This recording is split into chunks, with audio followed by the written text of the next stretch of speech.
With news that Germany is scrapping its F126 program and instead opting for 8 MEKO A-200 warships, we thought it would be a good time to take a closer look at these ships offered by TKMS Group, which has thyssenkrupp marine systems at its core. So let's take a look at the basics of the A-200 and other countries that have opted for the same German vessel. Starting with official information sourced from the TKMS Group website, the MEKO A-200 frigate is designed to be a multi-role warship, handling not just air defense but also surface, subsurface and electronic warfare. The ship is marketed as excelling across a variety of mission profiles, from patrol and interdiction to special forces support, search and rescue, and humanitarian operations. It's explained that there are currently 3 subclasses of the MEKO A-200, the MEKO A-200 SAN, the A-200 AN, and the A-200 EN. These are said to be nearly identical ship platforms but feature distinct combat systems from diverse suppliers. This is said to offer flexibility to empower user navies to tailor their vessels more precisely. Unfortunately, TKMS Group doesn't discuss the differences further on its website, but it's our understanding that SAN stands for South African Navy, while AN is for the Algerian Navy and EN, Egyptian Navy. With the South African Navy, the ships are known as Valor class, with the South African defense website Defence Web stating that the first of these ships was commissioned in February 2006. The second entered service a few months later, and the other 2 were commissioned in 2007. The first of 2 RRD-class ships for the Algerian Navy entered service in 2016, with the second officially commissioned the following year. The Egyptian Navy is one of the ship's newest operators, having signed for 4 in 2018. Designated as the Al-Aziz class, the first of these was commissioned in 2022. The A-200 is actually the direct modernized evolution of the classic MEKO 200 frigate design, with the MEKO 200 having been acquired by several navies around the world since the 1980s. Users include Australia and New Zealand with the Anzac class, Greece's Hydra class, Portugal's Vasco da Gama class, and Turkey with the Yavuz/Barbaros class. When it comes to specifications of the A-200, ships have an overall length of 121 meters, a maximum beam of 16.4 meters, a draft of 4.4 meters, and a full load displacement of 3,950 tons. Each A-200 has a core crew of 125 personnel and can accommodate 49 embarked personnel. Propulsion is CODAG Warp, which stands for Combined Diesel and Gas Turbine, Waterjet and Refined Propellers. Maximum speed exceeds 29 knots, and range when moving at a speed of 16 knots is said to be more than 6,500 nautical miles.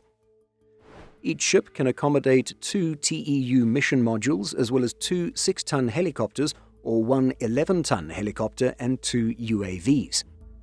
The A-200 frigate is designed with an X-form hull and prioritizes stealth. It's said to have a quote-unquote exceptionally low radar cross-section while also having quote outstandingly low infrared signatures and unparalleled acoustic quietness. The latter is made possible with the integration of small, lightweight propellers and the aft placement of propulsion machinery and a 4-foot skeg. It's added that the ship's active triaxial degaussing system minimizes its magnetic signature. With each customer fitting their ships differently, we'll have to wait and see what Germany decides to do in terms of weapon systems. However, this is how other A-200 users have configured their ships, with data coming from the website Naval News. For Algeria, the frigates are heavily armed with 16 Saab RBS-15 Mark III missiles in 4x4 launchers. There's also a 32-cell VLS with Umkhonto IR Block 2 surface-to-air missiles. The main gun is the 127mm Leonardo naval gun capable of firing Volcano extended-range guided munitions. For torpedoes, the frigates have 2x3 torpedo tubes firing MU-90s. The sensor suite includes the Saab Sea Giraffe AMB medium-range 3D radar surveillance system, 2 Saab Seros 200 optronic directors, and 3 Sperry Bridgemasters. For anti-submarine warfare, the RRD-class frigates are equipped with a Thales Kingclip/UMS 4132 hull-mounted sonar. Moving over to Egypt, ships also have a 127mm main gun from Leonardo. There are also 16 MM40 Exocet Block 3 anti-ship missiles and 32 VLS for MBDA VL Mica NG surface-to-air missiles. It's added that the ship is the first platform and customer for this new missile. For torpedoes, the Egyptian ships have 2x2 Mu-90 Eurotorp torpedoes for ASW targets. The sensor suite includes Thales NS-110 air and surface surveillance radar, Thales Stirfire control radar, Thales Mirador optronic director, and Atlas electronic hull-mounted sonar and a low-frequency towed array sonar. And then finally, DefenceWeb offers this information for the South African Valor class. For SSMs, there are 8 MBDA Exocet MM40 Block 2s, and SAMs are based on an Umkhonto 16-cell VLS, which can be increased to 32. For guns, there is one Otto Bredar 76mm compact, one Denel DPG twin 35mm, 2 Oerlikon 20mm Mk1s, and 2 Reutech Rogue 12.7mm remote control close-in weapon systems. For torpedoes, there are 4 324mm tubes. The South African ships operate with a lot of Thales equipment, including the Tavitac Combat Management System, the Navale MRR 3D E/F band radar, and the Marconi Kingclip hull-mounted sonar. You might be interested to know that the A-200 was a finalist in a Royal Australian Navy procurement program. Indeed, the Australian government had down-selected to the MEKO A-200 and its Japanese competitor, the Mogami Future Frigate multi-role platform. According to reporting from Naval Technology, it had been suggested that many within the Royal Australian Navy wanted to stick with the German vessels due to the ease of transition from MEKO 200. However, the Mogami FFM platform, considered one of the leading frigate concepts on the market, ultimately won the competition. While we were unable to find comprehensive official details of how the German Navy will configure its 8 A-200s, Naval News reports that the vessels will primarily be used for anti-submarine warfare. The website adds that the ships will be designated F128.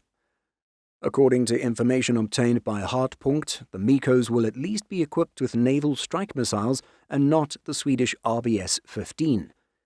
Naval News adds that it seems conceivable that the Swedish CMS 9LV will be replaced by the Navy's new standard CMS, the CMS 330 from Lockheed Martin, Canada. The website adds that the MEKO frigates will reportedly be equipped with the same towed sonar system from Atlas Electronic as the F126. It's added that, due to Germany's desired procurement speed, it's understood that key sensor and effector packages for the MEKO A-200 will be adopted from the TKMS bid to Australia. This would mean that, among other things, the radars and the combat management system could come from Sweden, while German industry will not be involved to the same extent as with the F126. If true, then this will have a negative impact on German companies like Hensoldt and French company Thales as radar suppliers. Naval News goes on to say, whether the Swedish equipment package will be used for all 8 MEKO ships is likely to be a subject of further discussion. So there's your detailed look at the MEKO A-200 as offered by TKMS Group. Since it's based on the MEKO 200 and has been in service for some 2 decades now, production shouldn't be an issue, especially since the majority of A-200s have been built by German shipyards. What are your thoughts on this product from TKMS Group? Let us know by leaving a comment.